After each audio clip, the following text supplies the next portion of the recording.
Say this, I started really realizing that when I started overcoming myself, I started getting around these real alpha males, these hard men.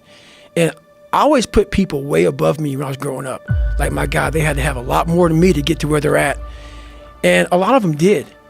But once you get around the best of the best of the best people, you can kind of start breaking them down and realizing, man, you're just as fucked up as me. Like we all have, but all you did was you hit it better. Your upbringing, your mom and dad, your society, the way you were raised, it hit it better than mine. You weren't the only black kid, or there was like 5 in a school. You know, I can't hide. Going through buds, I was the only black kid. You can't hide. But I started realizing, just because I look different than you, a lot of you motherfuckers can't hide either. So it started giving me courage through watching people that we all have a story. We all have a jacked up life in one way or another. Some of us don't have the guts to talk about it though. And that's where I found the guts to talk about mine.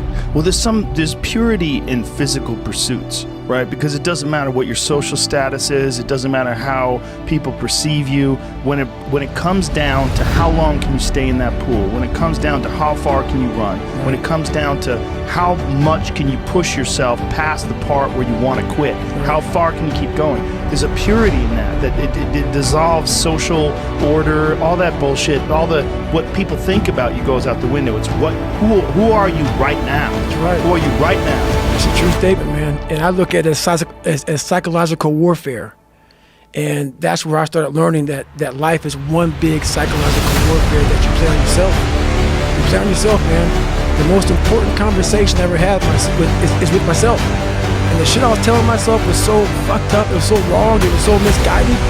And other people start to write that down for you also.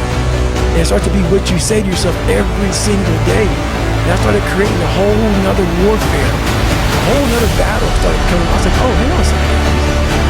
We have these tools. We have these tools. Your life was basically the perfect grounds for training for where you need to go in your life. All the beatings, all the bullying, all the, you going through learning disabilities, all the struggles.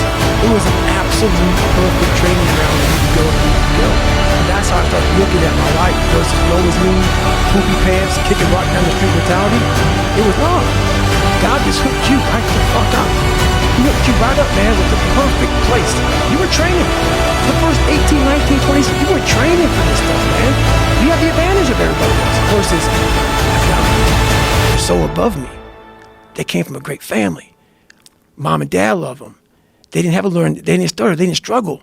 No, man, your struggle is what made you who you are now. So I started flipping this into a whole different, I started being a master of what I was scared of. I was scared of my mind.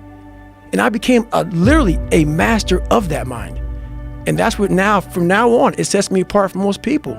I started diving into that.